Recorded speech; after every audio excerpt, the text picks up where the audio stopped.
think I mentioned it this morning, but this is primarily for sellers to share knowledge in, between each other.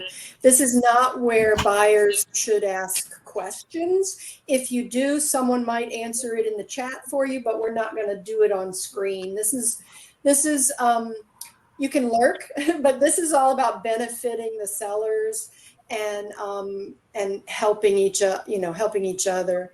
So maybe we'll just go around. I mean, I know we all know each other. We don't have to introduce, but I kind of like to start with a question. I use this one a lot, but it's always interesting to hear everybody's answer. The question I like is, what do you wish your buyers knew about what you do? And that they may or may not know, but probably don't, or never thought about. And for me, the new thing is free shipping is not free, right? Like somebody pays for it. Yeah. It's not the post office giving us free shipping.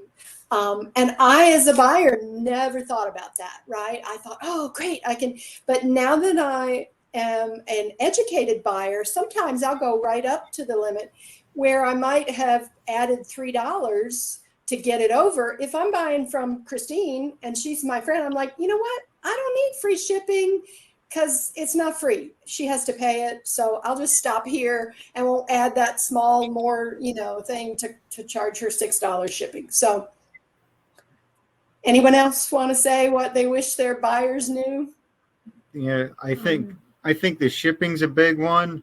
And especially on Etsy, like if somebody like a food or an item, yeah. Like even if your crabs do not use it, because it was showing that I was muted and that was super weird.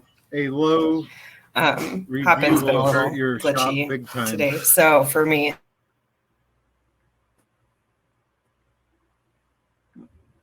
for sure, that's everyone should acknowledge that or know that, even if they don't shop with crab stuff. Just like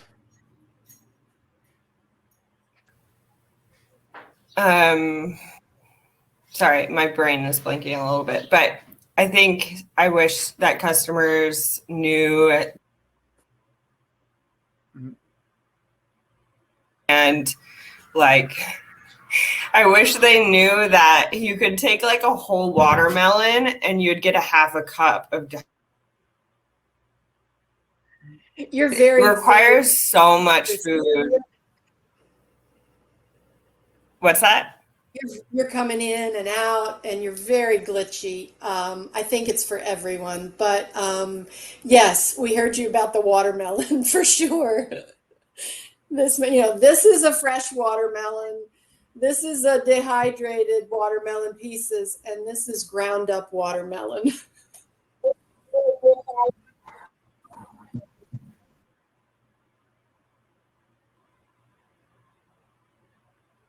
It's so not if you can hear me, folks.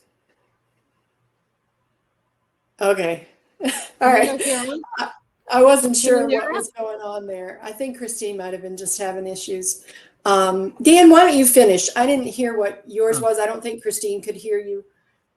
Oh, yeah. I think a lot, like with the reviews, like we put a lot of time into everything, and it's more based on like the quality of the actual product, because like with our cubes and the food, not every crab likes the food they get, and it could be the greatest mix of food or item, but then because your crab doesn't use it, and because they tried it one time and giving like a 2-star review really affects ratings in the shop. Especially, I think Mary will agree with the super seller mark. Star seller, yeah. Yeah.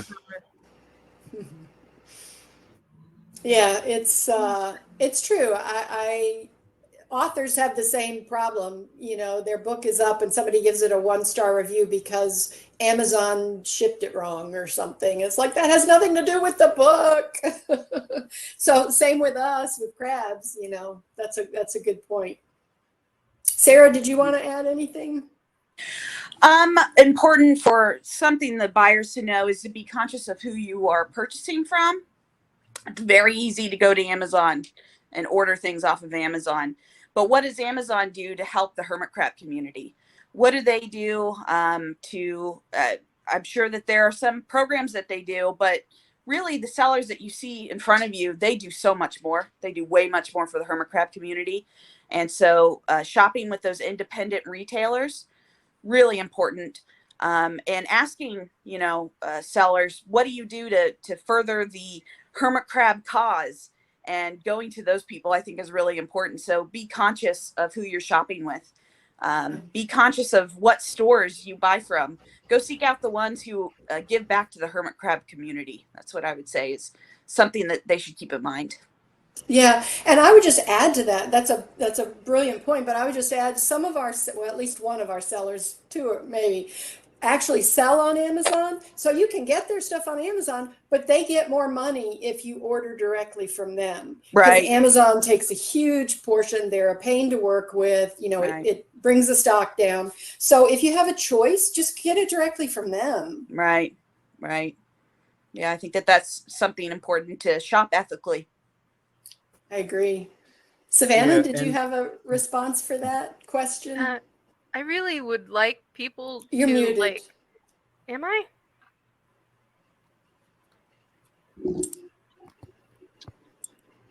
Okay, so go ahead. Can you hear me now? Yes. Sorry. It would be really great if people would follow all of our social media stuff, and not just for us, but there's life updates, hey, I'm sick, I can't ship this weekend, or new releases, or just all kinds of stuff. We all post all kinds of stuff on our social media, and if you want to be an informed buyer, it's a great thing to tune into your favorite seller's social media if you have somebody that you buy from every couple months or something like that. Absolutely. Great one. I'd like to add something. Going off what Sarah said, yes, pay attention to who you're buying from. And they don't realize how much time and effort we put into perfecting these products for crabs, whether it's pottery or dehydrating leaves or making the food or making ladders or domes or taking all the time on the 3D stuff. We want to make sure that everything is safe and healthy for our crabs, because that is what we're in this for. I want products from you because I know I can trust it. You're going to get products from me, and you're not going to have to worry about anything wrong happening with your crabs. Definitely. Definitely. And Christine, I see personally, you're in I your stick to official. who I know. Give it to us. I'm sure it'll be great. Sorry, I missed part of what you said, Mary. No, just I was missing your answer to the question. I heard the watermelon and that was it. So if you want to. Yeah, I switched computers. The downside, the upside is that there's better processing power on this computer. The downside is you don't get to see my crab tank behind me. So I guess that's a trade-off for today. Yeah, I was just saying that I wish customers realize just how much work goes into creating the food mixes in particular. Like dehydrating, you need so much produce and it shrivels up to almost nothing. And then to sell a little bag of that, we're talking I could have 5 gallon size Ziploc bags, and then that equals one tiny Ziploc bag that I'm selling you. So yeah, it's just and if you're thinking about selling especially food mixes, give it a shot. Try making your own food first, and then see what that's like. And then there's a body toll on making especially food mixes. I don't remember who was saying yesterday, but 100% agree with you. The fine powders, I think it was Trisha, the fine powders and stuff, the beet powders and the spirulina, and it gets into your nail beds and it gets into your nose, and it just, and then if you're dehydrating or making foods with seafood. Like that Ugh. smell does not go away. And like there is an environmental and a body toll in making this stuff for you guys. So OSHA would not approve us. no. As a decor seller, I do not envy you at all, and I am so thankful for all of the food sellers that I don't have to stuff things in little bags and make my entire house smell like fish. Yeah, and I've with us being But we plant need based, you. and I've with us definitely being plant based, discontinued we certain things. cooked an egg, and it was the worst. We couldn't stand to be in the house. It was like, oh, it smells so bad. Yeah, all of our animal proteins, seafood proteins come from other people because we will not do that. It stinks so much. It's so messy. Oh, no. It's So so we do nice appreciate it. to have that option. It really, really is. The other thing I want to ask is more for us. And so, what is something about your business that you're struggling with currently, or would like to do better, or would like to improve? And we'll see if there's an idea. And I'll start because I know exactly what I'm struggling with. Labels. I see people have the most awesome labels, and do you use a label printer? Do you design them and have them printed and mailed to you? Like, how do you do that? And when you have your whole ingredient list on there and you're switching it up, you have to get a whole new label. You have to make a whole, like Trisha especially does really in-depth labels. I've noticed with a little design and everything. I know some people use Canva, but I'm interested to hear how others do their labels. I'll start off with this. I outside of Pinter Pal, I own a pet supply store, pet retail store. We don't sell live animals, it's just supply. But part of that aspect of our business is we have bakery treats for dogs. And because we're registered with the state, all those bakery treats have to have ingredients labels and labels on the front of them describing what they are. So if you run a business where everything you're selling requires a label, you absolutely should consider investing in an at-home label maker. It is way worth it to do that. You can also take advantage of Sticker Mule as well. Sticker Mule prints stickers, but you can print labels from them, and you can get things really on a good sale with them if you sign up on their mailing list. So that's another way to go as well. And Sticker Mule makes really high quality products too. Did not occur to me to do that. So use them there's a one lot. of those, Yeah. and then, but yeah, if you're using a lot of labels for your business, you should think about investing in an at-home label maker. Do you know the brand that you use for your at-home labels? I don't, but it's really generic. Okay. You don't need anything fancy, in my opinion. Are they inkjet or are they? Thermal? Yeah. Well, it's my printer at work, and then you buy the labels that go in it, and like Avery. Yeah, Avery, and then you just download the software. And in my opinion, financially, it's worth it to invest in that. Yeah. The labels come on a roll and you just feed them through the label maker, that style? Right. Well, I have both of those. I have that as well. I use that for shipping labels mainly, but yeah, I have that as well. I think for people out there who are serious about the hermit crab businesses, should consider investing in either one of those. The one you do with the rolls, or a printer with a program installed on I it. can show mine. I have a Dymo label maker, and I have this originally for shipping print, like shipping labels, 4x6 inch shipping labels, and I just get these 1x2 inch labels for my bags, and it's not I have to use 3 labels per bag to fit everything that I want to fit on there. So in order to have it be readable print.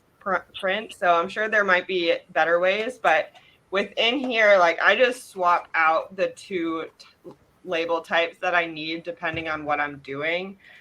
So that's kind of nice that I can have, both shipping labels and product labels with the same device. And that does color printing too?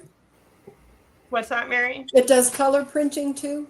No, this is strictly black and white, and it's a It's thermal thermal? printer, so you don't need any ink. And I've had this for 6 years now, and it's still going strong. They are a little finicky, so you definitely have to learn how to troubleshoot, but they're not that bad. Yeah, I have a Rolo for my address labels. If nobody else has made that switch, I highly recommend it. Thermal printing, stick-on labels with a Rolo printer. It's changed my life. It's amazing. But yeah, thank you. Thank you. Who else has a problem they want to crowdsource an answer to? What are you struggling with? I was wondering how you guys all keep like your inventory organized. Like physically organized or Like on physically organized. I I bought I don't know it's a mess back there right now. I am seriously OCD. I have everything in its place. It's grab and go, grab and go, grab and go. And I keep it set up like that, especially for CrabCon.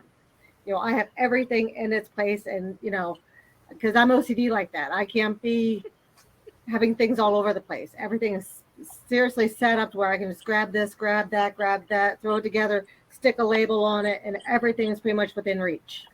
Can you see in there? And I don't let him mess with that because that's Leave it like all my in little bins. world back there. Yeah. But then when he goes for something, he knows exactly where everything is. Yeah, I'm like the crab. After you spend the time fixing up your tank, and then the next morning, everything is all over the place. Yes, he gets the rest of the house to destroy. That's funny. The office I keep in perfect condition at all times.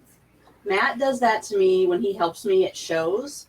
I have a specific way I have to pack for shows for everything to fit. And when it comes time to tear down, he just puts stuff everywhere. But I have bins. So I have a cabinet and most of my stuff is in bins. I also have my show labels in there so I can just take these with me when I go to shows. I need to be portable. So my stuff is all in these small containers. But right now I have overflow just everywhere in my office. It's a chaotic mess. Savannah, I found a solution that I really love. My daughter has a board game cafe, and they have bakery racks. They're almost 6 feet tall, and there's like 10 shelves on there. You buy the metal shelves separately. They're real easy to put together. They're on casters, so they roll around. I have those in my garage, and because I have pottery and food, it just really helps to have different shelves for each. You can label them if you want. I do them alphabetically, so I kind of know shipwrecks here and seaweed salads here, and alphabetically. Right now Yeah, I I have have- all my Go ahead. Oh, go ahead, Savannah. Go ahead. Sorry. Right now I have all my stuff in a closet, and I think it's my main issue is that my house is just so small that I like really have no room for anything. So, I mean, it's a relatively large closet for like just your standard closet, but it's the cleanest room in my house. It's like the most organized, but it just still feels like I can't fit everything in there and like have it like, I don't know, there's just like other things on top of things, but My big issue is packing materials, because pottery takes so much, the air fillers, things I reuse. I reuse everything. I don't buy stuff, but that means you have to store a ton of bubble wrap from your other purchases, or cut stuff to fit. And so that's my bigger issue, I think. I don't have a solution for that. I have 2 trash bags full of packing materials out in the storage shed. Because I don't throw it away either, but there's no room in here for all of that. And there's no good way. I haven't Yeah, found I keep it yet. a small little bit tucked in the corner by my cabinet, just what I'm working through, but the excess is outside. I have all my packing material in a trash bag like you guys too, but I get it from work, so I'm just like shoving trash bags of packing material in the corner at work, and I'm like, don't touch that. I'm like, that's mine. I'll take it home eventually. Yeah, we were sourcing a lot of that from work too. Like if they're going to be throwing bubble wrap, oh, we'll take that. Yep, give me the bubble wrap, give me the air pockets. There was a shop opening up across the street. I saw they had the little blue air pockets and the sheets. And I was like, can I have that? And they looked at me really weird. I was like, no, really, I need that. So I don't like to use plastic, But if it comes in an Amazon order or I see, bubble wrap anywhere, I'm going to take it and I'm going to use it. And I can only hope that my customers will reuse it as well. But packing materials can be very expensive. So I just try to use whatever I can. Sometimes I'll just use newspaper because I don't like to use a lot of heavy papers because that adds to the weight of the shipping. Yeah. It's true. So That's I have to wrap, delicate things in a safe but light way. Hmm. Oh, that's what I need to do. I need to talk at work about packaging. We can get more packaging. Yeah. Yeah. Anyone else have an issue there they would like to crowdsource an answer for? Sure. I don't know if this counts as an issue, but just since I'm on talking to other sellers here, I'm trying to reach out to as many sellers as possible to, if you ever want to put something, I have hermit crab subscription boxes for those on here who don't know what I do. If you ever want to put something in one of my boxes, like a sample or a card, even to get access to more clients all at once, you're always welcome to reach out to me to do that. It's hard. The issue I have is reaching a lot of these sellers to let them know that, just because everybody functions differently. Some people are Etsy sellers. Some people are on their private websites. So just How put many that out there. book. That's brilliant. That's brilliant. That's a really generous offer, but It it is. also helps you because then you have one more item in your subscription box that Right. So I also sometimes I purchase things when I want something like Curiosity Cube. I really wanted that in one of the boxes because that's just like a staple in the hermit crab community, So I purchased that from them. So I'm also open to purchasing things as well from anybody. do you do Would you be each willing? time? Sorry. Would you be willing to like trade a subscription box for like a month for like Oh, yeah. items to add items to it? Oh That would yeah, be absolutely. Barter. Absolutely. Whatever you would want to do. Yeah, and I can also trade for hermit crab supplies as well because I have access to most of that stuff. So if you needed, I don't know, really anything that you can get from a retail store, you just let me know. How many subscribers Awesome. do you usually have a month? So it changes every month. It's an ebb and flow kind of business. So I have anywhere from 50 to 60 floating around between that every 2 months. I'm sending about 50 to 60 boxes. And that's a culmination of private website stuff and also Etsy sales. That's Awesome. respectable. Kelsey had a question about what are your thoughts on not soaking things. I don't wash my leaf litter. I can't. I cannot wash and dry 3 or 4 contractor bags full of leaf. Like there's just nowhere to, like I would have to do it in my bathtub because if I do it outside, they're going to get dirty and have bugs in them again. So I would have to do this in my bathtub and then have a whole other freezer just to put leaves in. Like that is not doable for me at all. Most of my leaf litter is stored for multiple months before it becomes inventory. So anything that might have been living in it has probably moved on into my house somewhere. Don't tell my mom that I'm bringing spiders in the house. But I just tell them, you wash it, rinse it yourself, put it in your freezer because you're getting one small bag and that's manageable. I think that's fine. Yeah, my feeling is as long as you're upfront when you sell it, either way, it can be a selling point if you want to do it, and then you can charge more, or you can charge less and let them know that that's the condition they're getting it in, and they can do what they want with it. I think it's totally fair. Well, now when I do the decorated pots, I always I'll boil the salt water, the treated salt water, and I'll dip them and let them soak, and then I air dry them. But I take that on myself. Therefore, when you get it, you don't have to worry about it. But a lot of our products, like the cubes, no, we're not going to dip all those cubes in water. We're not going to, like I said, with our ladders, we've never had any mold issues at all or any kind of stability problems. But if you want to go ahead and soak them, if you want to boil them, you can. But if you damage it, don't come back to us and say it's a faulty product. But sometimes they will message us, do we need to soak this? Do we need to boil this? That's really up to you if you leads do to it or not. another issue that I have seen come up where people may claim that like 2 weeks after they receive something that it all of a sudden broke in shipping or it was damaged. Yeah. Oh, don't get me started. Oh, yeah. We have a no return policy, but we take it on a case-to-case thing. Now, I did ship out 2 large pots, and they were packaged great, but you know how the packages get thrown around. So one of the pots did break. I gave a full refund. That was not their fault or our fault, and they let us know right away. But now, if you get something and 2 weeks later, you say, oh, the shell's chipped off. No, wait, you just now notice this after 2 weeks. What happened to it? Did you chip it? So it has to go by each individual case. Yes. And some of it is worth absorbing because it's great customer service. Yeah, but, we want to make sure everybody's happy. Yeah, but I think it's okay to outline on your website that sometimes crabs will break things after it's in the tank, and that's the nature of having crabs. Like a crab falling off of something and hitting one of your pots is probably going to knock something off of it, or them Or pulling on it and burying it. They might pull the shells off themselves. People should be reminded to take pictures if they open their package and something's wrong with it the minute they open it. Like, take a picture and send it right then.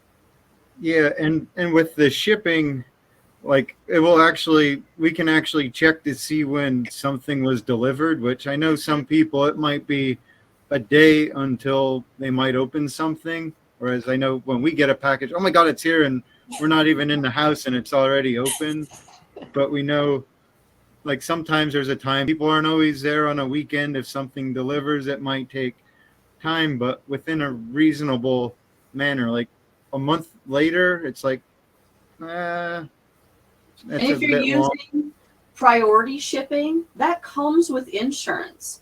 And so the person who bought the product, if it arrives damaged, all they have to do is go onto the postal website and open a claim, show a picture of their product that was damaged, and the post office will reimburse them. And you don't have to absorb that cost either. I would recommend if you have anything like that to put that in your shop policies, like refunds up to this point. After that, no, if you encounter something that seems really obvious to you, but your buyer didn't get it, that's a good chance to update your shipping policies. That's how I use it. What we have had is somebody will order ladders, but they don't do the measurements. They don't read. They don't do the measurements. Oh, well, this is too big. This is too small. I want a refund.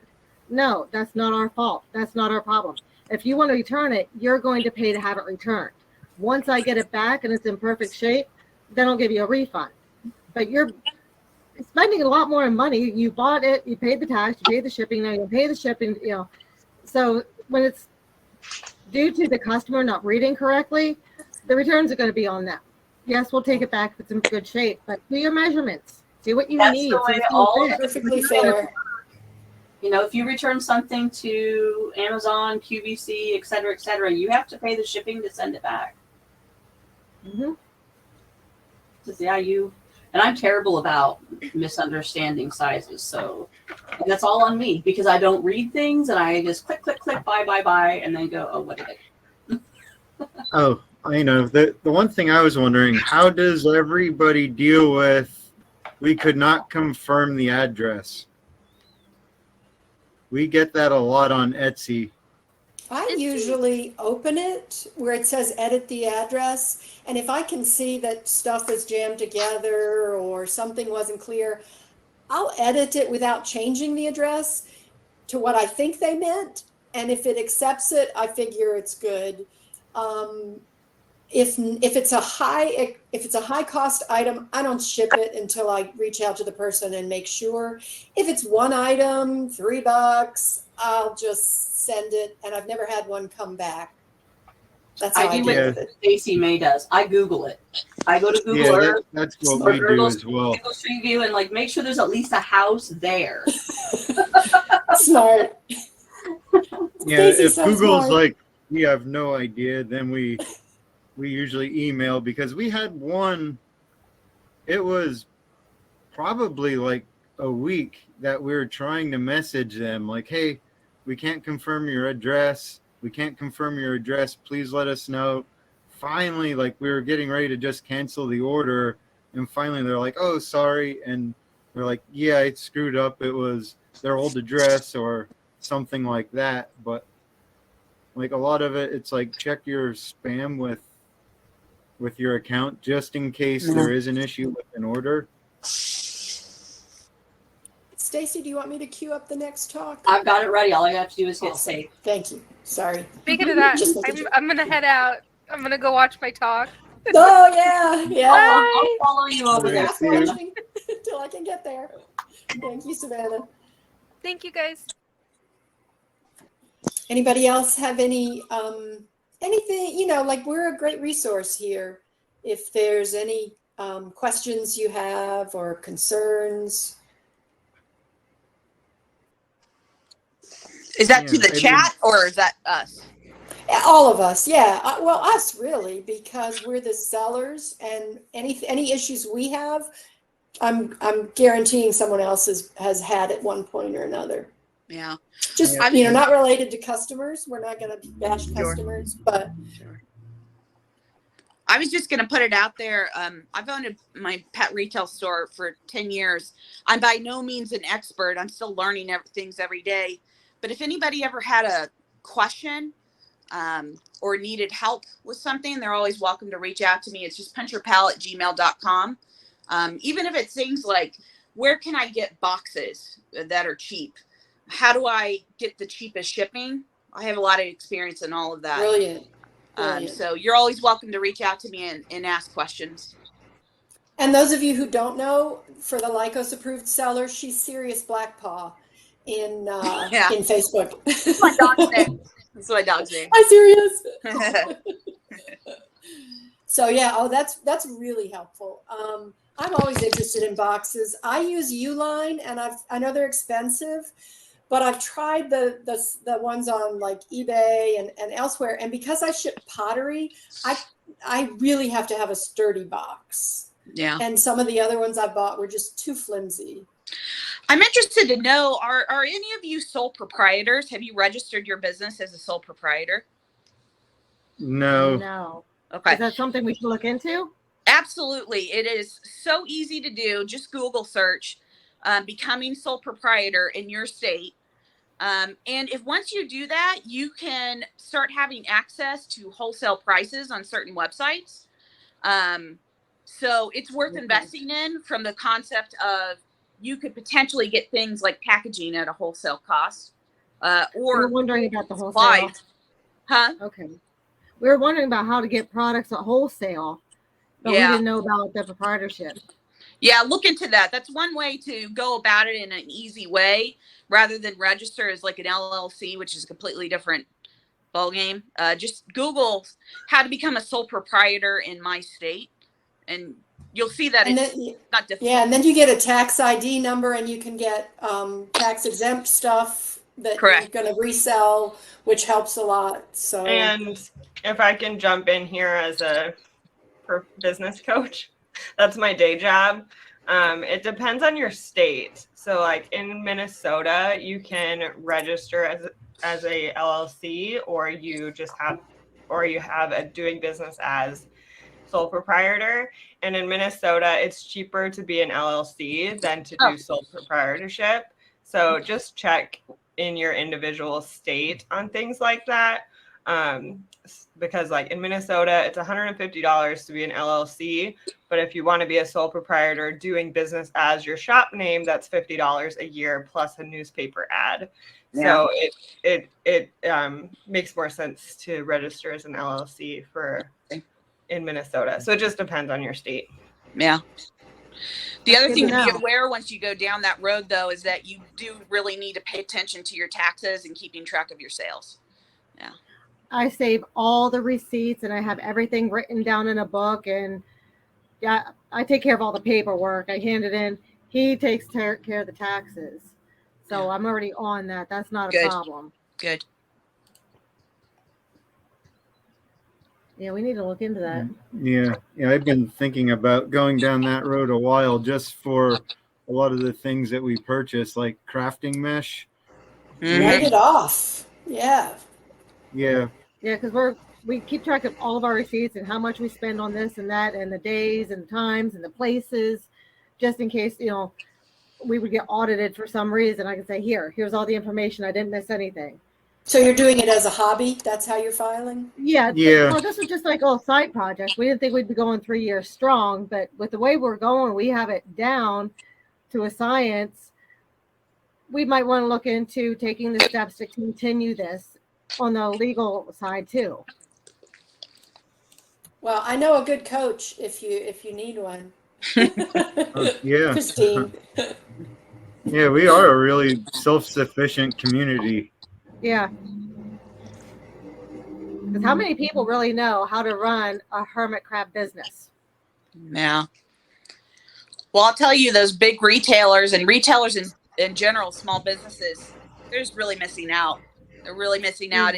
It really shocks me that they have not jumped on board with all of this. Yeah, and Glad they haven't, but yeah, it does. Well, It like is even with shocking. our wheels, we'll have to go to this pet store and get 12, and then go to that pet store and get 7, and go to that pet store. So it would be so much easier if we could just go to, say, a wholesaler and say, okay, we need 20 of this, we need 30 of this, we need 10 of that, and be able to buy instead of jumping around to all these different stores to try to buy all of our supplies. Yeah. Yeah. So this is definitely something we're going to look into. Thank you very much for mentioning that, because I would have never even thought of it. A lot of those companies, those wholesalers do have minimums, which can come off shocking at first. Like my minimums for a lot of my distributors is $500. But if you are selling a bunch of wheels, it is worth investing in getting a large quantity of them. Yeah. If you're getting them at a significantly reduced price. Yeah. Sometimes this store have them for 7, that will have them for 6, that will have them for 10.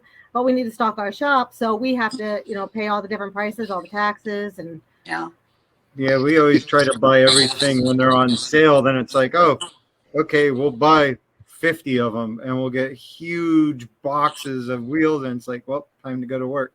Yeah. And that's where the organization and the storage come into play, and it just gets all kinds of fun. Mm-hmm. Yeah, but did anybody ever look into actual patents on products or anything? I've never done that before. So, yeah, I don't have any experience with that. Because my whole pipe dream is to get the Curiosity Cubes mass produced in order to get them into pet stores. Right. So they could go with all the hermit crab products and then actually put the QR scanners on them so people can scan them for more information in the shop to go to Lycos and Crab Street Journal, so they can actually get the actual information before they purchase, so we can actually be in stores and be like, oh, check out this thing. Because with the price of what it is to ship a cube and the price of the cube, it's maybe $8. So that's within a normal retail price that somebody would pay for something like that in a store. So I think it would definitely be a reasonable thing to do. Yeah, I agree. I have very limited knowledge base on patents, Stan, but you definitely either have to go through that process yourself or hire a patent lawyer.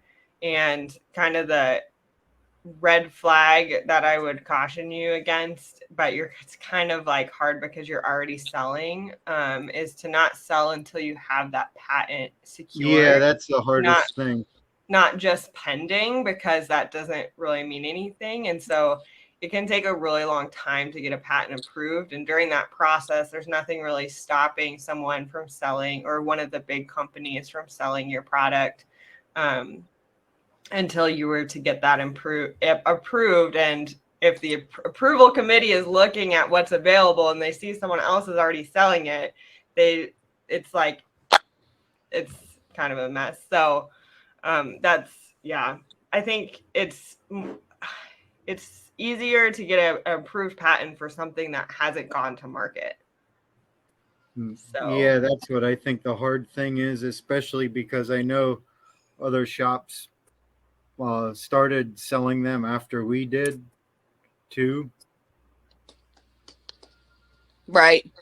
Yeah, that does happen where your ideas do get taken either inadvertently or purposely, and that's something I would caution you to, if you're going to start approaching businesses to sell your items, to be very, I understand where you're coming from, pursuing that option, because you do want to be careful that they don't take your idea. It's something that happens. It's pretty regular in businesses, particularly the pet retail business, Oh for yeah, that to happen.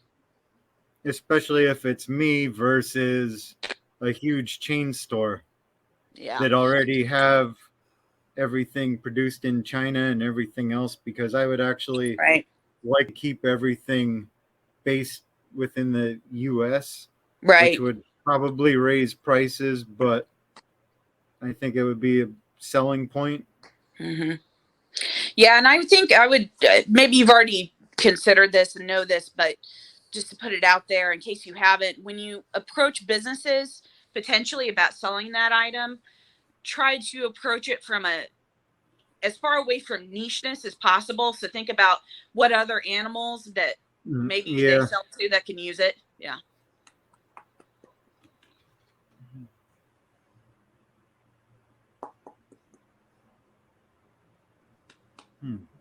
But I think that that's worth pursuing. I think what you guys do is, I love all the stuff in your shops. I think that you have it going on, so you guys should pursue that.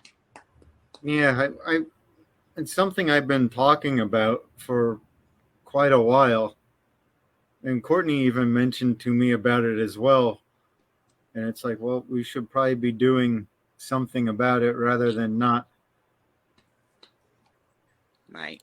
Because I know we would need to outsource it, because I know I could never make, I don't know, 20,000 cubes or something like that in like a month or 2 months or something for a lead time. Right. Right.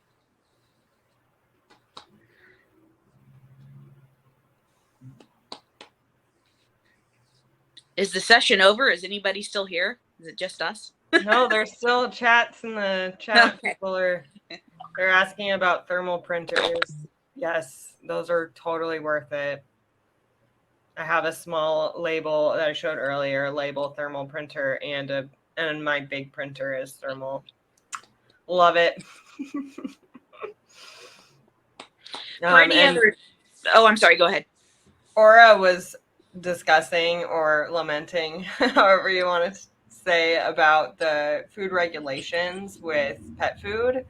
Maybe that's something you can talk about, Sarah, in your broader experience. But to recap, I think the only seller besides Aura who has gone down that road that I know of is Courtney Carr from Bioactive FX. And like I've talked with her a lot about it, and it's definitely been a really challenging road because the regulations that were made for pet food were made with dogs and cats in mind, and hermit crabs are so different from dogs and cats when it comes to diet and everything. So yeah, is there anything you can share about that, Sarah? Okay, so sure. So there's the American Association of Feed Control Officials.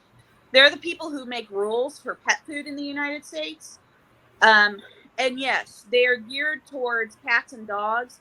They're also the same people who make rules for what farm animals eat as well, which there needs to be, those are two very separate things, and they need to be separated, but they're not. So it's complicated. And then there's so little research on hermit crab pet nutrition outside of this community, and it's not widely accepted. And when something's not widely accepted, these committees are less likely to say, yeah, let's give this a go. For example, pet food makers who make raw pet food, which has some really good benefits, but is uncommon, have a really hard time with these various organizations. So if you want to sell hermit crab food and you want to call it hermit crab food, you technically do need to be certified through AFCO to do that. You could get in trouble if you tried to go sell it in business and we're not certified for it. But what you can do is instead sell supplements, mixes. I see as a word that a lot of people use, not refer to it as food. That will help. That will be appropriate for like Etsy and that type of thing. But if you were to ever go mass market, you would need to be certified, and it is complicated. But if you think that you have a really good market and you can do it, and you can pursue it. Does that answer the question? Or I can ask. Yeah. She says, yeah. She says she thinks it's very important that these foods are marketed as food. Yeah, it's really difficult. So like 2 years ago at CrabCon at the Selling Online, I didn't have my shop yet.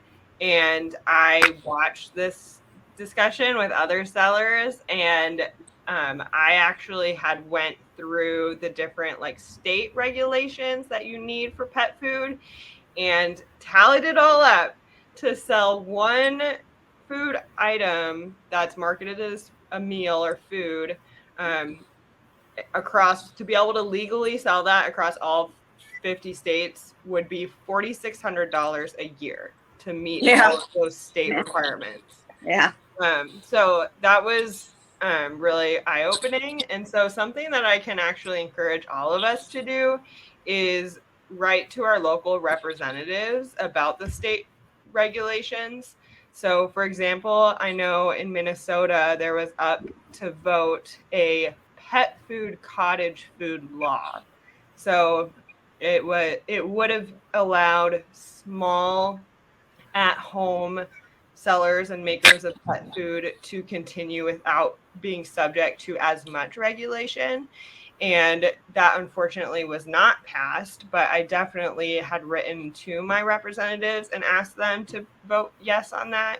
So there might be similar opportunities and opportunities for change in your state. So I would say write to your local representatives and just encourage them to make considerations for exotic pets or small pet niches beyond, we're talking beyond cats and dogs here. So Right.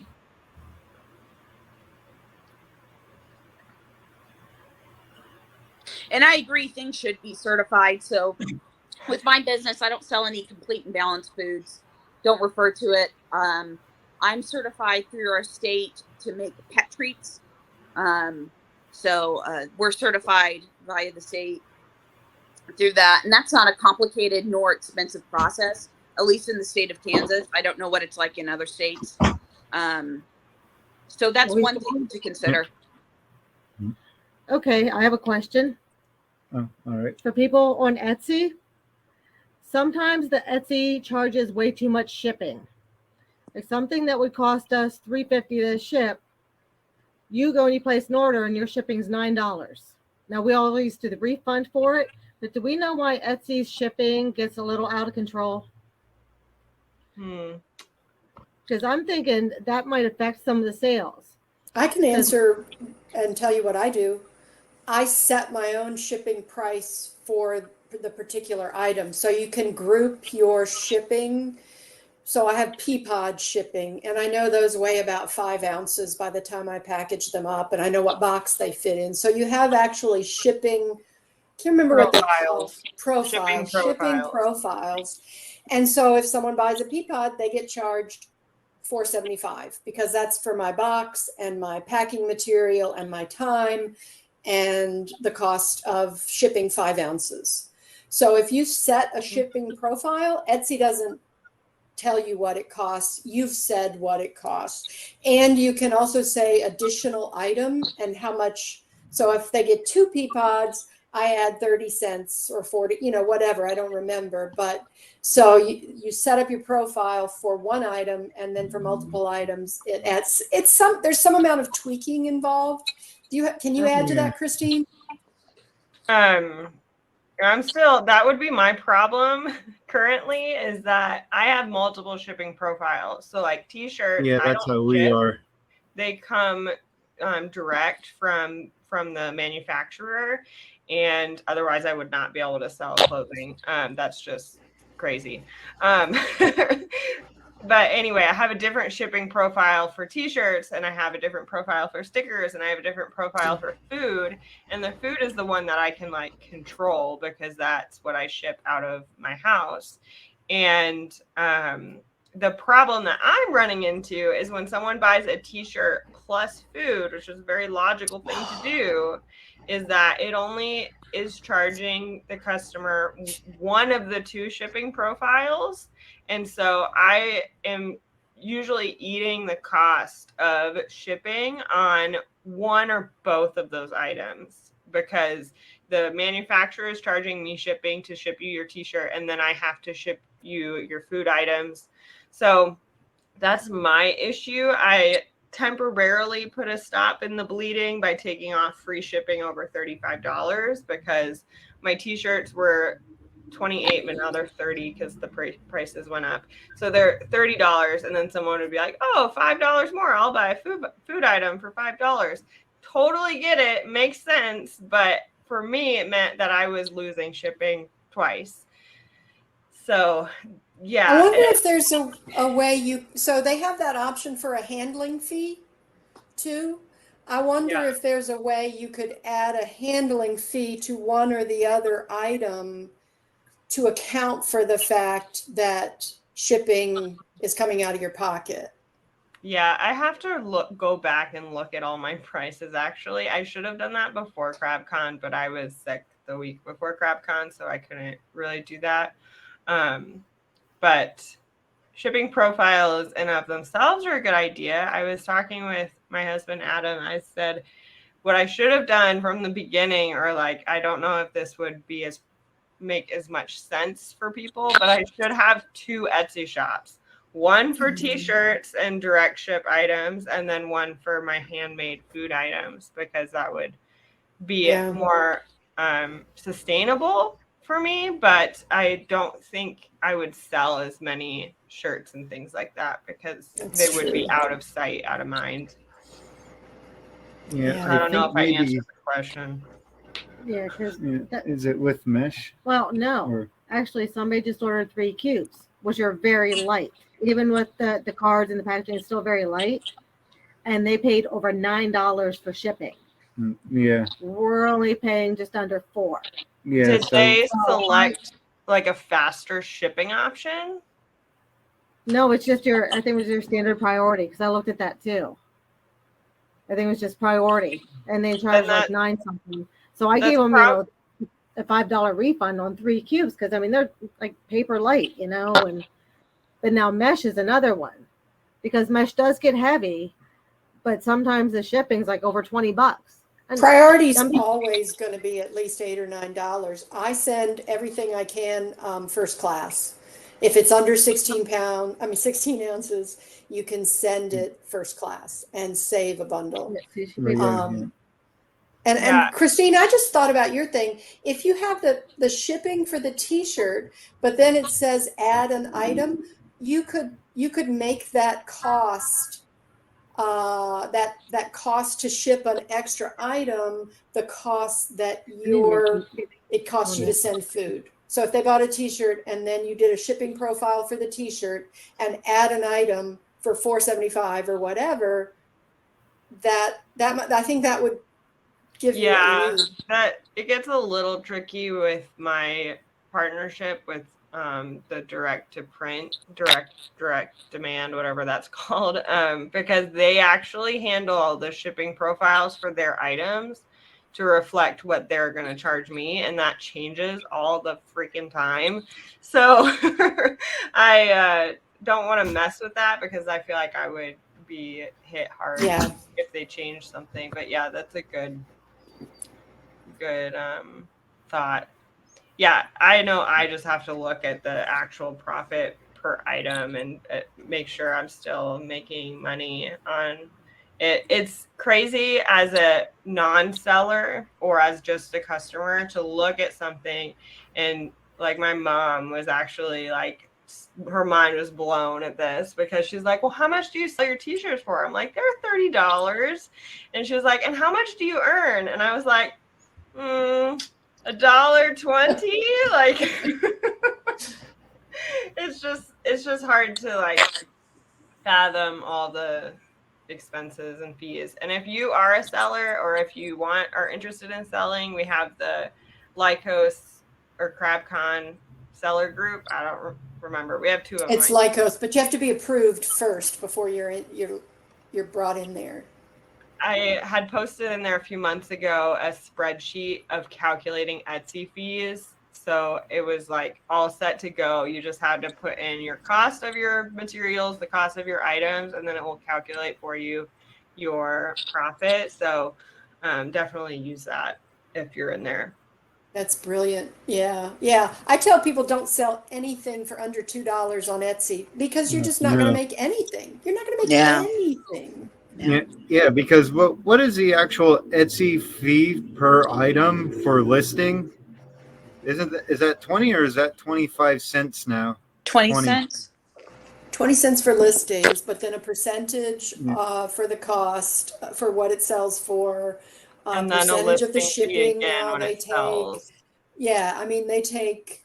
You can Google it and get the breakdown, but it's astonishing. I mean, they do a lot. I have a love-hate relationship with Etsy. It's amazing. Someone who used to have to go to craft shows and lug all her pottery and do all the sales and calculate all the tax. Etsy is a great platform. It's very simple, user-friendly, easy to direct people to, but you pay for it. You do. They take their pound of flesh. Oh, Aura, what platform do you use for your shop aside from Etsy? Shopify. So that's basically a monthly fee? Yeah. I believe it's $29 a month plus your payment processing fees. So if they check out with PayPal or directly with Shopify, you're still paying that 2.9 or 3.5% on that. That's just for like using a credit card. That's anywhere, no matter where you shop, you're going to be charged that for using payment. Anybody online. I also tell people don't bother using Etsy's ads, offsite ads. We're directing all our sales. We're funneling all our sales through Facebook, through our crab community. Your offsite ads are good. Nobody goes on there like, I wonder where, the average Joe is not going to respond to our ads. So I would not do any of that. Like we've been using them for maybe, let me try to pull it up quick. Dang, in order. But let me see if I can find that quick. But like we've been using them, and I mean it's not like I think we spend like $1 a month on the fees, so it's minimal. But we might get 2 or 3 orders off of that, and it might just be for a $4 cube. But like our thought with that was we're reaching outside of the hermit crab community. Somebody might have just got crabs and we're searching Google, so the hermit crab ad pops up, and then you might bring people in because we always send our business cards with the order, along with on the back of them it has like a link for CrabCon, a link for Lycos, and everything else. So we might be able to draw those people who just got the crab from the beach. That's kind of my hermit crab running in the wheel going for doing the ads. Right. I have both a private website and Etsy, and I'll tell you why I don't mind paying a bit more for Etsy for the sales on there, and that's because of the algorithm. When you Google Pincher Pal, Etsy comes up before my website does. And that's because Etsy has very smartly set up their website to appeal to those algorithms. And that's, in my mind, that's what I'm paying for on Etsy. So I think it's worth it when you're starting out to start out on Etsy to get people exposed to your product while you build a private website or what have you, gain clients, and then have that website. Yeah, Very I smart. Yeah, I just brought up from our advertising, which we're actually spending $1 a day, which I don't know if that's see it. Yeah. but we're spending $1 a day,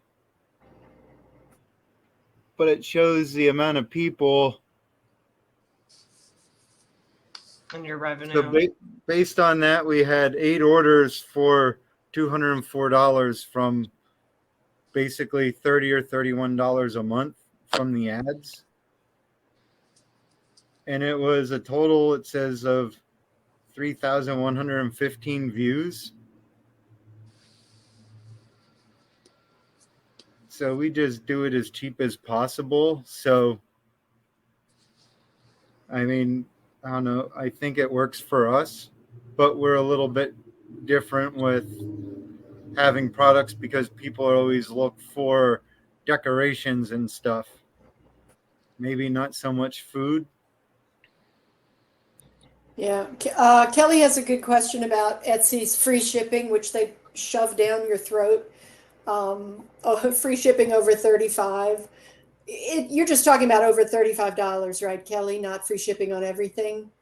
Um, if if that's what you're talking about, I think it's a valuable thing to do. Just they'll help you calculate. Yeah, they'll help you calculate how much you need to raise your prices to accommodate for that. You know, they have that, like Sarah was saying, the algorithm. They've got all that locked down. So yeah, you just raise your price a little and you sell more product because people are going to want to get to that $35. I think in balance, it's really good. For me, it's not quite as great because I sell heavy pottery and Yeah, we I have have that to kind of issue. account for that. But for food sellers, for people who are selling lighter items, especially, definitely.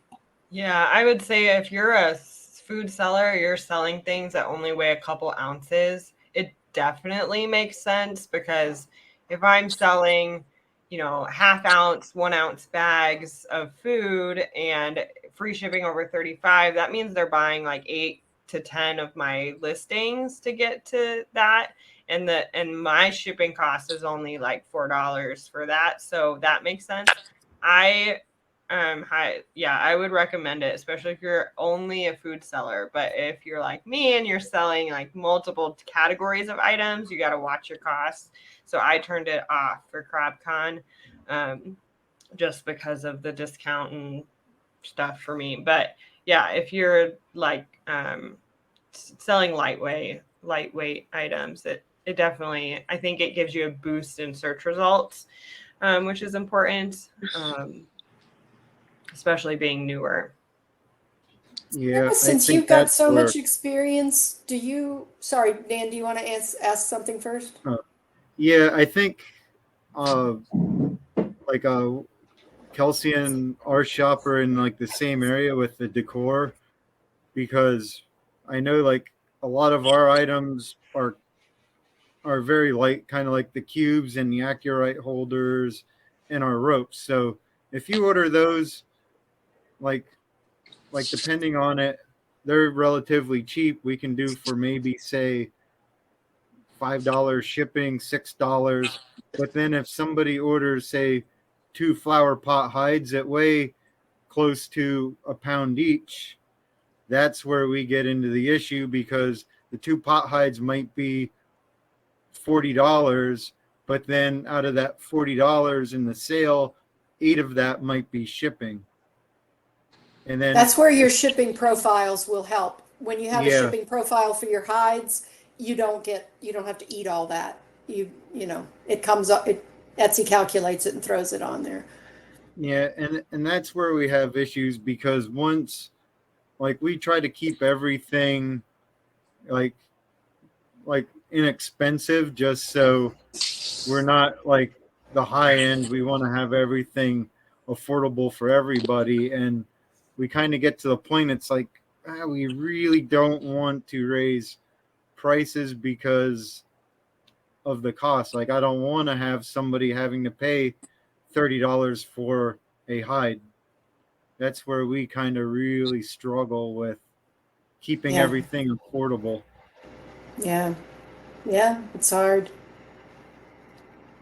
My question was, I use Etsy shipping. I know that some people use ShipStation, Pirate Ship. I like the ease of going through Etsy. I sense that I'm not being overcharged, but I've never really done the math. Have you done the math, Sarah? I use Pirate Ship. The reason I use Pirate Ship is it integrates with so many websites. So it integrates with my Etsy store and my private website. So my customers are just all my sales are imported into Pirate Ship. And it's as simple as me just going to print the shipping labels. And Pirate Ship figures out the cheapest way to ship it. It'll also show you the fastest if that was ever an issue for you.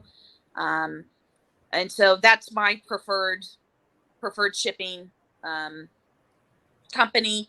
I also like that I can go in and really manipulate the numbers and look at how can I make this cheaper to ship.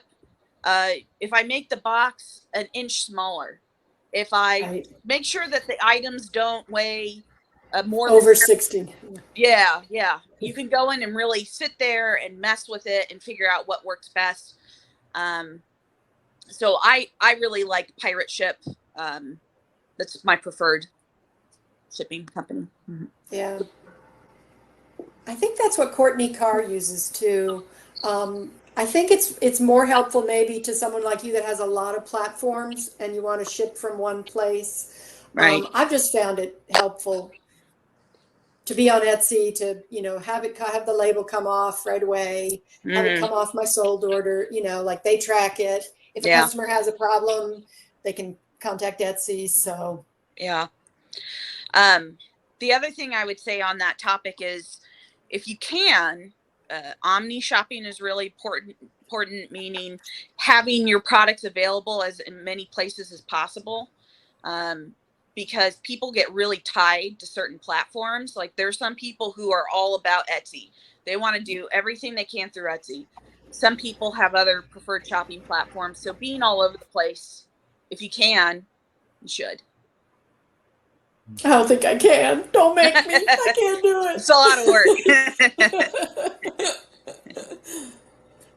Yeah, there's a software called Vendoo that will allow you to cross list across multiple platforms. I don't use it for this because this is just my little side business and I don't want to fuss with it. But if anyone wants to, make your products available on every platform, something like that, Vendoo, Vendoo, I believe. Yeah, our hardest part is to be able to dedicate enough time in order to figure out new products and get everything restocked because we both work full-time jobs as well. And I have basically over an hour commute each way to work. And so that makes it really difficult for us to try to progress the shop further. So we're kind of in a hanging point now because we don't make enough to be able to quit our day jobs. Right. Yeah. Yeah, it's a side business for me as well. I think one thing to keep in mind is to simplifying your business, make it easier for you. So you're spending less time getting things done. And one of the ways you can do that is to tailor your inventory. Christine, you probably know about this. The 80-20 rule is what it's referred to. 80% of your sales come from 20% of your inventory. So you need to look at your best sellers and you need to see the top 20%. And if you can find that, that's 80% of your sales on average. Everybody's different. Mm-hmm. And start tailoring your inventory and getting rid of those low selling items. That way you're not spending time, money, and resources on something that just doesn't really help grow. Yeah. Storage. Yeah. And yeah, that's what we've been doing with a lot of things. And it's like, well, we have them, and then it always seems to be, we'll stop selling something, and then no sooner do we not have that, we get a question, hey, do you have this? Is this going to be available? And it's like, oh, we just discontinued that, but we can do a custom order. So then we try to market and do simple things kind of like that. One of the things I do love about selling on Etsy is that they make your stats and they give you so much data about your shop. Like, it's crazy how much information they give you. So something else that's can really benefit your Etsy shop in particular, but this applies to other platforms as well, is looking at your best seller, keeping that in stock because you can almost always sell it, and then look at the item that brings you the highest amount of traffic in your shop. It can, like, for me, it's stuff that doesn't even sell, but it brings the most traffic to my store, and I know that generates other interest into my other items. So keeping that keeping that in stock can benefit you as free advertising. Yeah, I think our biggest for advertisement is actually probably the cubes. I think I don't even know how many of those. Let me see if I can find it. But we sell quite a few of them. I mean, it's not our most profitable. I mean, we sell a lot of them, but because of the low price, we don't make as much on them. But we always have those in stock, and I think it's just a matter of having really cool pictures as your display. Like, we started using Krusty with everything, and we actually noticed maybe a month or two ago, we updated our crafting mesh picture. And by doing that and actually detailing the different colors through pictures rather than just a list of what they are, seemed to actually really bump up sales on that. I wanted to answer Kelsey's question about custom orders. I don't advertise it. I do have the button allowed on Etsy, request a custom order. I will make that decision based on what their request is. And just because of the nature of pottery and the kiln and the fire and like all the things that can go wrong, I don't take money up front. I suggest people do that, but it stresses me out. If I have something paid for and it takes me 2 weeks to make it, I feel stressed. I don't want that stress. So I say, I'll put you on my list and I'll contact you with it when it's done with a picture. If they don't like it, no harm, no foul. I'll sell it. I'll list it. Somebody else will think it's wonderful and buy it. So I don't advertise it because I don't like doing it, but I know some people get really, really happy. They're really happy when they can have their hands in the process, tell me what color they want, et cetera, et cetera. But I have to keep it manageable for me. So I don't take money up front, and I just, here it is, it's done if you want it. If not, no problem. Yeah. Yeah. And we actually, I love doing the actual custom orders, because we had somebody several months ago, they wanted like a CrabCon colored Accurite holder. So then it's like, okay, I can do that. And like, what size do you want? Because, like, I don't know, from working around mesh, I can just knock one of those out in maybe 20, 30 minutes. And then I usually use that as a way to kind of tack on other things. Oh, hey, if you order this, we can give you a discount with other items in the shop through this custom order. So then that way, rather than paying the 20-cent listing fee per item, it only counts as a custom. So if you want 5 cubes, that's going to save us like 80 cents on the listing fees. So it's actually more profit. So then we might offer them at a like cheaper discounted price. Yeah. Right. Yeah. I will say also, as much as I just complained about custom orders, sometimes my custom orders have turned into new products that I carry because someone came to me with a really good idea. Hey, can you make a hermit crab business card holder? Why, yes, I can. And then now other people want them. So it can, if you're open to it, it can bring in a lot of new stuff too, new ideas. I'm not opposed to people approaching me about custom orders. I'm opposed to people believing that they are entitled to custom orders. You can approach me with your idea, and if it makes sense, I can accommodate. But yeah, I just don't bother with that. Speaking of like bandwidth and managing your shop, what are some things that you do to help speed up your process of selling, or to make it less taxing on you personally as you're running these shops? That might be a good topic. I don't have an answer because I'm not very good at that. I'm still trying to figure that out. I, I'm not quite sure what the answer to that question is for me, because I have 3 businesses basically: my retail shop, I have a dog subscription box, and this. So I'm still trying to figure that out. So I'm curious to hear what everybody else has to say about it.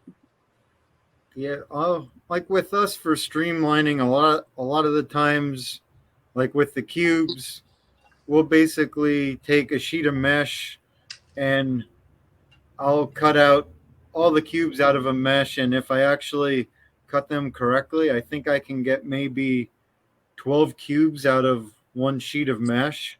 So I'll sit there watching TV and I'll cut up maybe three different colors of mesh, and then I'll just make like 12 cubes of each that day, and then list to have 12 of them whenever we're down low with it, and just kind of do stuff like that in spare time, kind of multitasking, watching TV and doing these. So that's how we kind of do it. I spaced and was reading the comments. The question was, how do you streamline? Yeah, how do you make it less taxing on you? Well, I do a whole bunch of, as a production potter, that's how I was trained. I do production work. I make a batch of something and then I label all the things, get the bags ready, then fill all the bags. And if it's clay, I get, like for my pea pods, I have an extruder that puts out a long tube and I cut them to size. I get a whole stack of them in my thing. And then, like Dan, I sit in front of Stranger Things or whatever and turn each one slowly into a pea. But it's just, we're always faster when we're being repetitive. It may not be as much fun, but piecework, which is how potters are generally paid by the piece, you're just much more efficient if you're just in the zone and doing the same thing. I would never, ever recommend someone make their foods to order. That just Yeah. sounds like a nightmare. Yeah. Make a batch, list it, it's there, it's ready. I don't make such a huge batch that I have it for a year because I want them to be fresh. But I have a big bowl and that's what I do until it's gone. Yeah, that's something that I learned early on in my shop, was to make the foods, package the foods, and then list the foods. So what I was doing, what I think a lot of people do to start out with, they'll like look at their ingredients and be like, yeah, I should be able to probably make 12 of these. And then you enter 12 in Etsy and you sell 11 or 12, and all of a sudden you're missing one ingredient, and then you have to wait for that ingredient to come in, and then you're making it, and then it's super late getting out, and that was just a stressful mess. So what I've switched to doing is I make crab food once a month, and then I list what I make on Etsy, and then I will make it, make more food later on in the month for the next month. So my customers know that I restock my shop on the first Monday of the month. And that's how I've like operated it since like month 3. And they just, know that's what I do. I put that on Instagram, and I put that in my Etsy like announcement page. Like, if it looks a little sparse, more stuff's coming at the first of the month. So first Monday of Brilliant. the month. So that can be helpful in speeding things up. And for me as a side hustle, I can look at, okay, I'm literally only, besides shipping, but I'm really fast at shipping. So I'm like, okay, besides shipping, like I am only working in this shop 2 or 3 days a month. And then I look at my monthly profit and I'm like, is that monthly profit justifying 3 days of work? And it's really easy for me to look at the math and just be like, is this worth keep going? Because if you're not making a profit, I think that's really hard to justify staying in business. Yeah. And one of Aura's comments, I don't know if this is exactly what she was saying, but I would definitely recommend bundles. I never get around to doing it because I just too scattered. But customers love bundles, foraging bundles, supplement bundles, whatever things. Courtney's doing that now with her 7-day food plan. And, it's just so appealing to customers for some reason to get 3 items in one. And you can find a way to make that to your benefit too. For example, on Etsy, if you're selling 3 products as one bundle, that's 20 cents listing fee, as opposed to 3 times 20, 60-cent listing fee for 3 separate items. And people are more likely to buy more. I need to do that. I'm preaching to myself. But yeah, bundles. Customers love them and they benefit us too. Yeah, that was the one thing I actually suggested to Kelly with CrabCon. I'm like, have stuff, a special CrabCon bundle. So if somebody wants everything, you're not having to pick every custom order.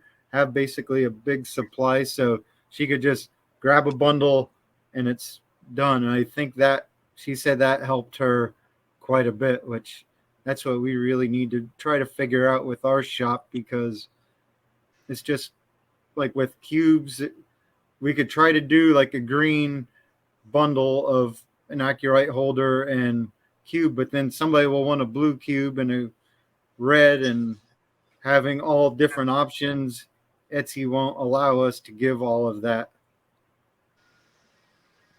which makes it kind of difficult. My watch just told me I have to stand.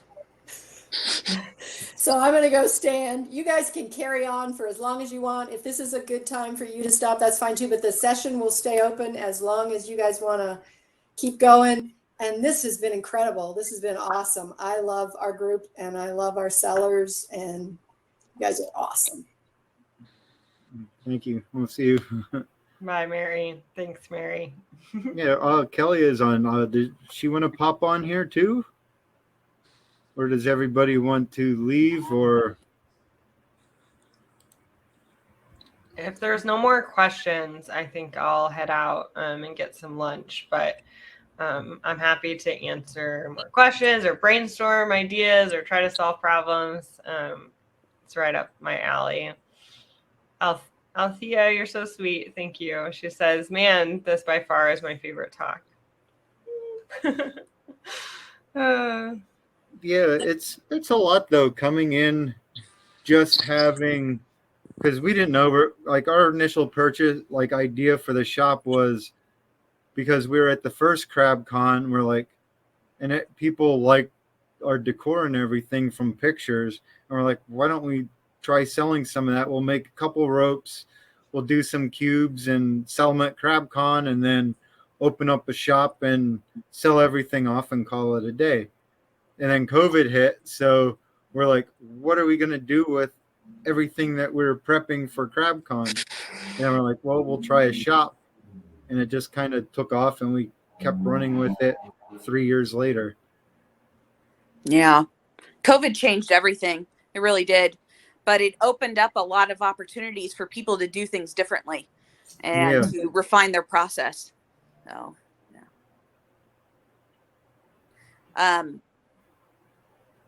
I know that CrabCon used to be in person. Isn't that correct? Yeah. Is there any, are you aware of any plans for that to go back in person at any time soon? Yeah, Mary's going to have more information. I think it's one of the very last presentations. Oh, I okay. think she's going to tour the facility and a little history of the town and stuff like that. Yeah, Wait. I'm on the planning team, so I don't want to say too much because Oh. I don't want to steal Mary's thunder, but we're definitely going to do like a hybrid event next year, in person, and have some online component as well for our international friends. Where would it be? Or can you Coast. say? Has that been said, Dan? I don't remember if we've said that. Yeah, Okay, Kelsey it's said- been brought up. Yeah, it's going to be in Blacksburg, Virginia, Oh, okay. Gotcha. close to where Mary lives. Gotcha. That's awesome. Yeah, so that's going to be a lot of brainstorming, trying, because we're maybe 5 hours away. So that's about what it was for us to travel to the first CrabCon in Lockport, New York. So trying to do a shop and getting everything down there, plus try to do online, is going to be fun to try and figure out, to be able to do both. Yeah. But I'm sure we'll all be able to figure it out some way or another.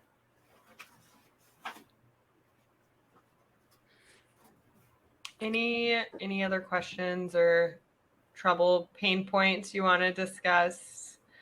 I know there's still a handful of people in here. I don't have anything. I can't really see the questions from the chat. I don't know how to get to that. So yeah, I I don't know that's hard. There's a little up arrow when you're on mobile to click, and it will show you the chat.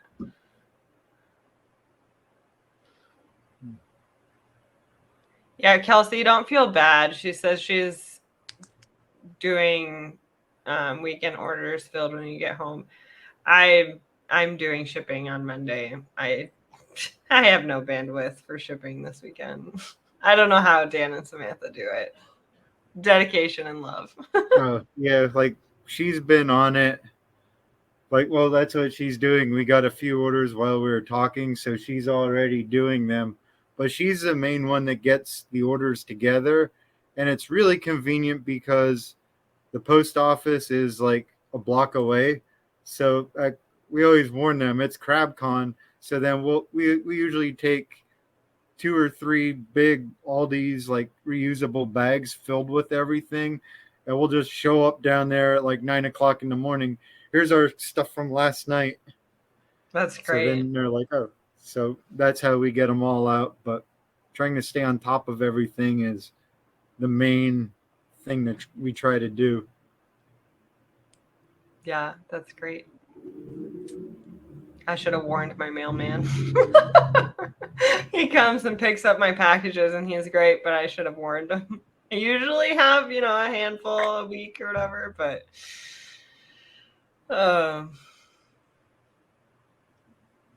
Ara asked about tips on traffic and advertising.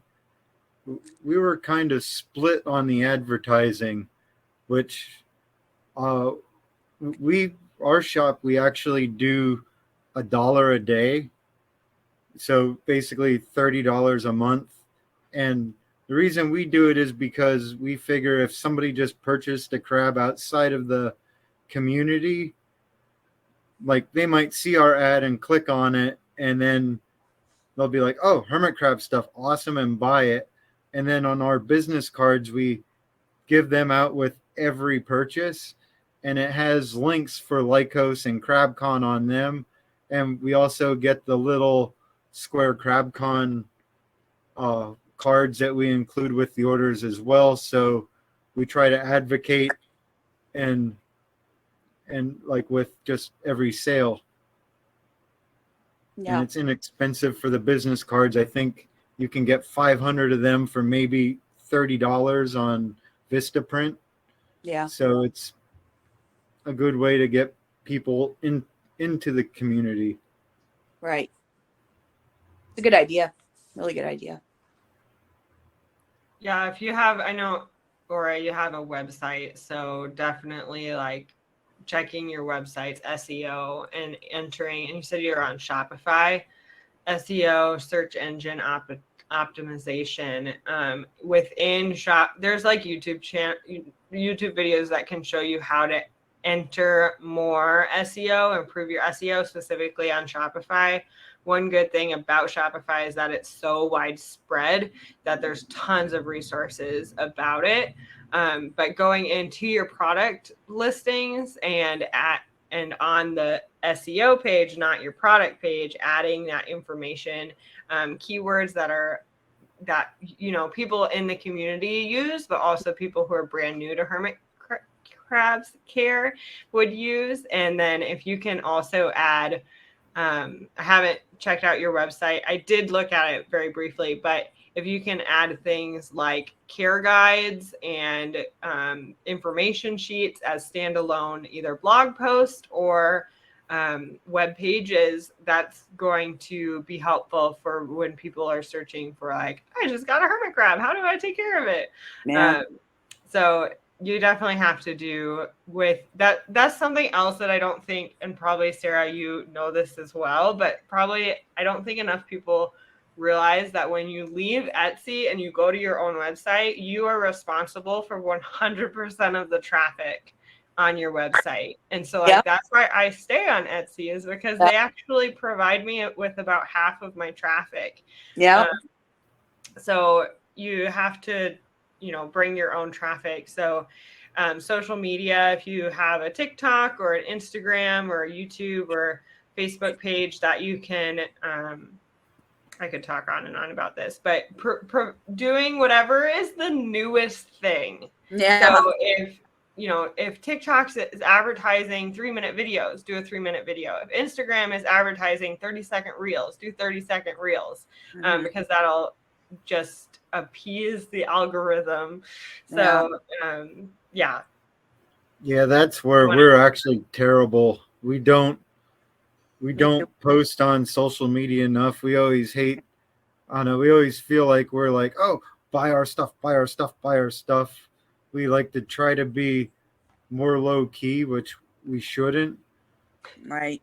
Like, I don't know, I just don't like the whole self promotion, but I guess we probably should. There's so many things that you can do besides self-promoting with social, like if educating, inspiring, and educating, entertaining, and inspiring people is like the 3 things. So if you are creating a video or creating a post, ask yourself, like, is this educating? Is this entertaining? Is it inspiring? And you can connect with people that way. That's something that I've done, and how I've gotten a lot of traffic to my Etsy shop is just from my Instagram page. But like this year, I was helping out a lot with the CrabCon social media stuff, that I was just burnt out from doing social media. So I took a step back from my own social media pages, and they definitely suffered because of that. Right. Like if you don't use it, you kind of lose the momentum that you have. Yeah. For me, it's a time suck, and I just don't have time to do it. It's secondary to me, and it really shouldn't be. So if there's anybody watching this who would love to maybe help me with it in exchange for maybe some supplies or something, please reach out, because I don't have enough time to do it, and I need help. I need help doing it, because you're right. It is really important to do. Yeah. That is the number one way you could advertise in this very niche community that we have. Sarah, you should post something in the CrabCon group after we hang up. I will. In the CrabCon Facebook group, and just introduce yourself, and then, say like, I'm looking to exchange a hermit crab subscription box for some TikTok videos. Yeah. And I'm sure there's people who would totally take you up on that. Yeah. I bet Jeff would be all over that. Yeah. Yeah. Yeah, I need to do that. I've been not. planning to introduce myself on that group for literally months, and I haven't had an opportunity to do it because I don't have time for that sort of thing. So I will do that. I'll get on that and get that taken care of. All right. Well, I think I'm gonna head out. It looks like Aurora's the last person in the group chatting. Yeah, I've already asked for questions. I'm done. I'm I'm tired. I'm gonna go get some lunch. Yeah, me too. Me It too. was nice Yeah, I'm gonna head chatting out with as you well. guys. Yeah. Yeah. Have a nice day. Nice talking. Yeah, thanks. See yous. Feel free to ask any of us like privately questions you have. We're very helpful people. So Yeah, or Yeah. even on Facebook Messenger, or not necessarily within the main group, but like yeah, private message us, or even on our shop pages, we can help out that way too. Yeah. for sure. Yeah, feel free to reach out to us. All right. Bye-bye. Thanks, friends. All right, Bye. see yous.